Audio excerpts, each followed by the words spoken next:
Well, guys, good morning. Welcome to the Wells Homestead. Really glad to be back. I know it's been a couple of weeks since I posted a video, but I'm really glad to have you guys back on the YouTube channel. Really good to be here, to be able to share what's going on with our family and how we're making progress or not making progress. Today is October 3rd. We are into the end of October. Really starting to get ready for fall. As you guys know, here a while back, we got some chickens. We got 9 laying hens and 13 meat chickens. Give you guys a little update on them. Doing really good. Today's the first day we've cleaned out the coop. So I'll just give you guys a little shot here. Here's some of the meat chickens and one of the laying hens out here. It's kind of a cold, wet day, so they're really kind of hanging out in the coop today.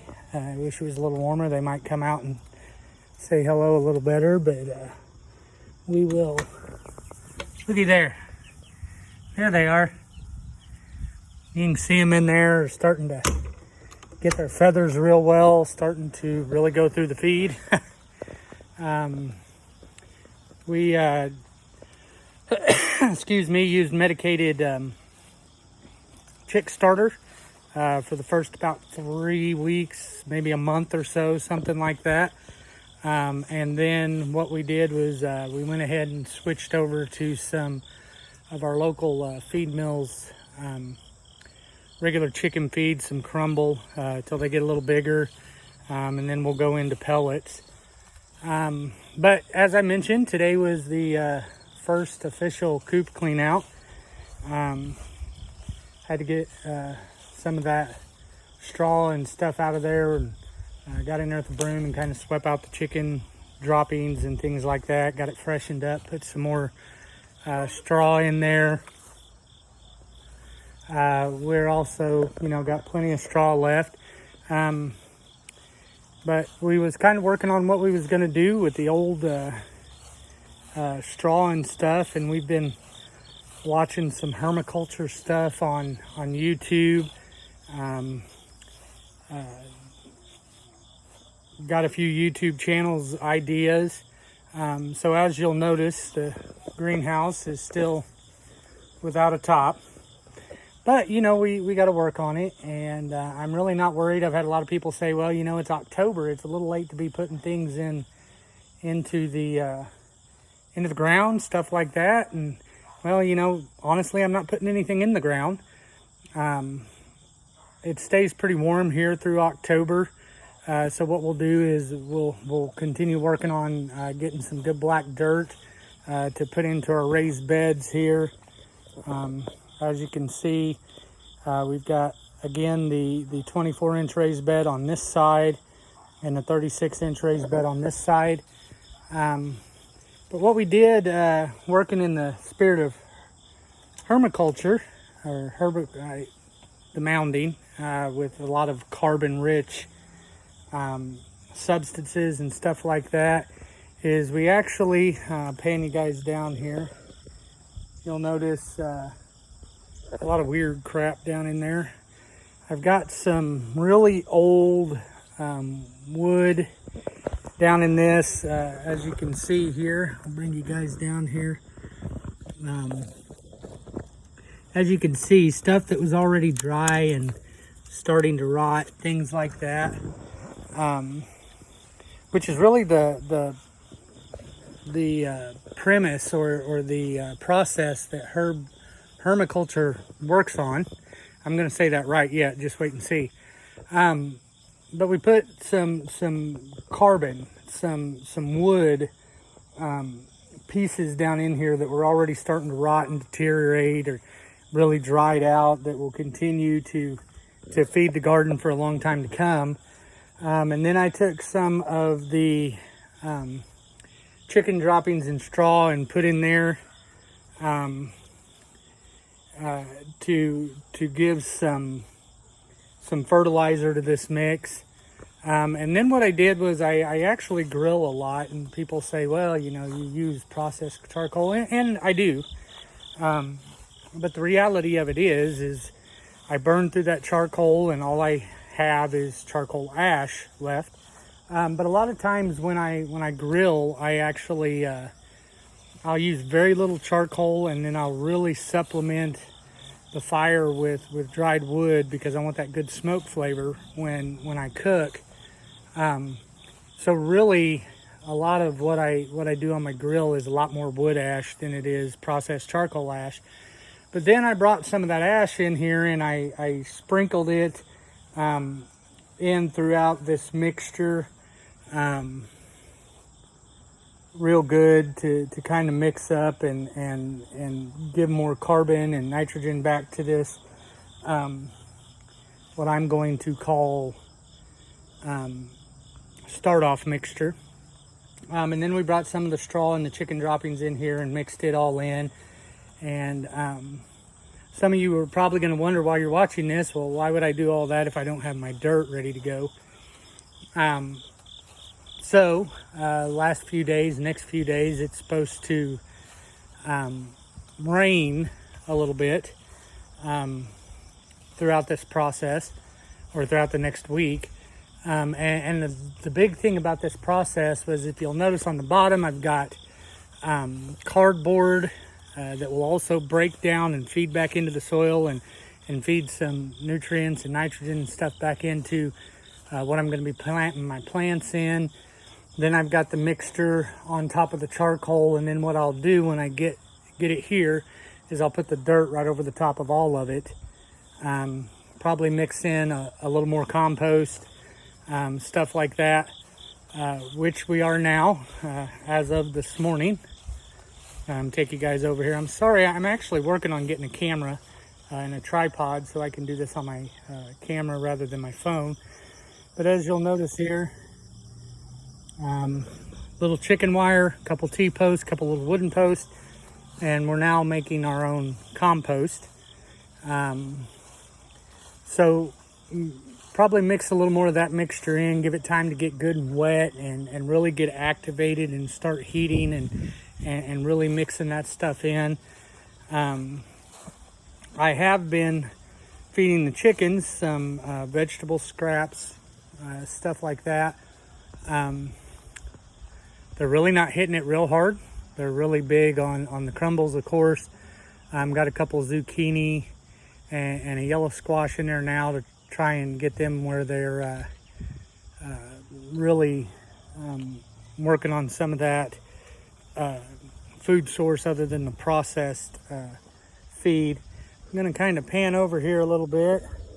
They're still a little skittish for chicks, but as you'll notice, you can start seeing some of our laying hens that have come out here.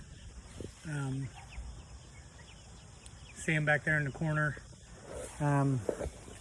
Got some, what I called as a kid, my great grandma called Domineckers. Got a couple red hens, got an Easter egger in there. So if they don't really start hitting real hard on this vegetable-based scraps that we don't use in the house and stuff like that, what I'll start doing is I'll start taking that stuff, chopping it up or grinding it up real fine and feeding it to the compost pile there. There's one of our little, let's see if I can zoom in here. No, apparently not. One of our little red hens. I was trying to get you guys a picture of her. But she's being a little shy.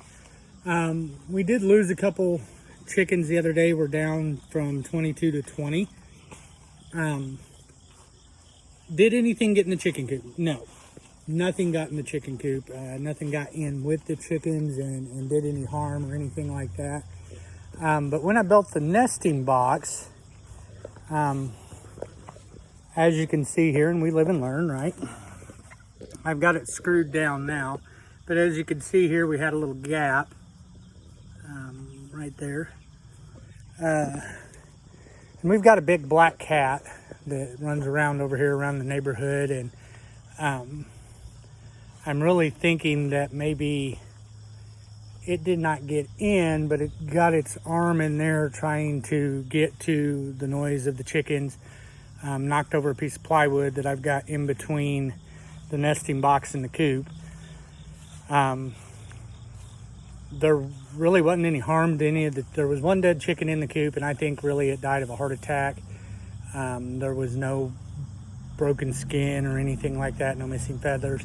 But then there was one of the meat chickens that flew up into the eave and got hung up in the chicken wire, and whatever the animal was, whether it was that cat or a coon or something like that, it got a hold of the meat chicken's legs and got a couple claws or something into it.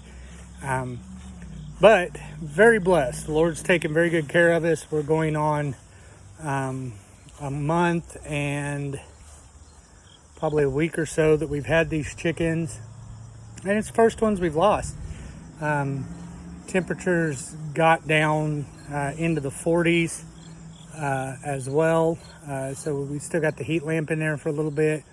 I'm kind of gonna we've started shutting it off during the day, letting them go outside, and then here in the nights as they continue to get their feathers, we're gonna start shutting that off and just letting them bunch up and keep themselves warm. You know, they're plenty old enough for that. But really doing good here on the Wells Homestead. As I said, you know, you guys, for those of you guys that are new to us, we are an urban homestead. We are in town. We're in the middle of town. We have a neighbor right there. And then if I turn around, we have another neighbor right there. Got neighbors back here. But the plan for our journey was to start being self-sufficient where we are. So we're still working on the greenhouse. We've got the chickens up and going real well. Still got this little stack of pallets here.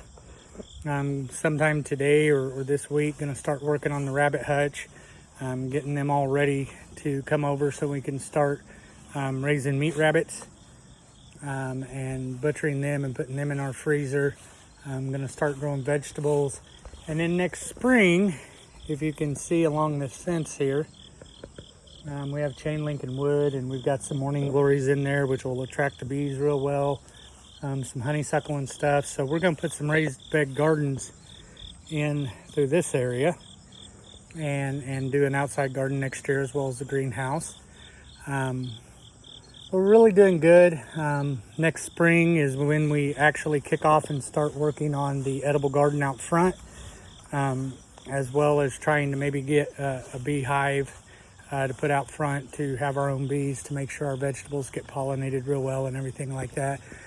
And then as it gets colder, we'll bite the bullet and we'll put the cattle panels over the top of the greenhouse and invest in that plastic and ensure that this winter we can continue growing our own food, as well as you know, being self-sufficient here where we are.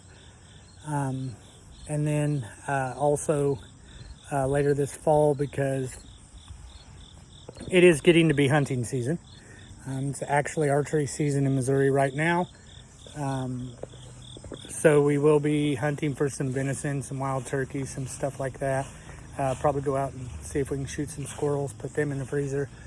But right here where the shed is, right here, I'm gonna get some more wood, some blocks, stuff like that, maybe some more pallets. I'm gonna build a little smokehouse where we can start taking some of our meat and smoking it up, preserving it, stuff like that. I'm gonna hopefully this fall be butchering a hog, whether Christy lets me butcher it myself, which is my hope, or if she makes me take it to a meat processor. I'm gonna smoke my own bacon. I'm gonna salt cure it and then put it in there and smoke it real good with some good apple wood or cherry or something like that. Make a couple different kinds of bacon for our homestead. But guys, I really appreciate you. Last time I talked to you guys, we talked about starting to do some field trips and making some interviews with some of the other homesteaders around Lebanon. I'm still working on making those connections now. If you've been to the Lebanon, Missouri area homesteaders, started a page on Facebook. I will link that in the description below, or in the comments one. Got a lot of good local homestead people that we've added to that page. Hill Country Meats, Keeney Meats, a bunch of different homesteaders around here that sell at the local farmers market. We're going to start highlighting them. And then we're also going to start highlighting some of the businesses here around Lebanon that really support the homestead lifestyle. Still going to work on getting that interview with Jeff from Cackle Hatchery, which is here in Lebanon, Missouri. Ships all over the country, all over the world, really. They're where we get our chicks. They are where we will get our meat chicks starting next spring. The first week of October is when we'll be butchering these meat chickens. By then I hope to have a camera where I can set it up and video it for you guys, so you can kind of see that process a little bit. But Cackle Hatchery really does a good job. If you're raising chickens for meat birds, they have a real good selection. They have of course the Cornish Cross. They have the Red Rangers. They have everything like that. But they also have a lot of supplies and tools. They have a chicken plucker, a big one actually, that they will rent you there. Really affordable. It's like $75 a day if you don't have your own. And if you're only doing 5 or 6 chickens, I mean, it's not a real good investment. But when you get into the teens and the 20s and the 50s, or how many ever you're raising, it's a really good resource. It helps us to not have to make that big investment on our own when we're first starting out, but still allows us the convenience of not having to hand pluck 20 chickens. So what we'll do is we will continue to highlight them. We will get with Jeff, get that interview done, get it on the YouTube channel. Shout out to another local YouTuber here, over in Ava, Missouri, which is really close to Lebanon. And I just went blank. I will link them below. But another local homesteader's got a YouTube channel down in a little further south than we are, southern Missouri. But living that traditional lifestyle, living that self-sufficient lifestyle, where they can, provide for themselves, also provide a service to some of the community members around them. They do a lot of selling at their farmers markets, things like that. Living Traditions Homestead, that's what it is. I knew it'd come back to me. But they're two really good, godly people. We have a lot of respect for them. We watch a lot of their videos, so I will link them in this video as well. But guys, that's just a little update on what we're doing here on the Wells Homestead. We really appreciate you guys. Just happened to notice the last time I did a video, I'm wearing the same shirt in every video, and I promise guys, I do have other clothes. I'll try and change wardrobe up a little bit. You guys probably thinking I don't have any other clothes, but I do. But we appreciate you guys. If you're not subscribed yet, subscribe to our channel. Keep up with us here in Lebanon, Missouri, and our little urban homestead, and go on this journey with us. Let us show you just how self-sufficient you can be right where you are. Hit the like button, share it up with your friends. Let's show people that no matter where we are in our journey, we can be self-sufficient. You guys have a great day, and God bless.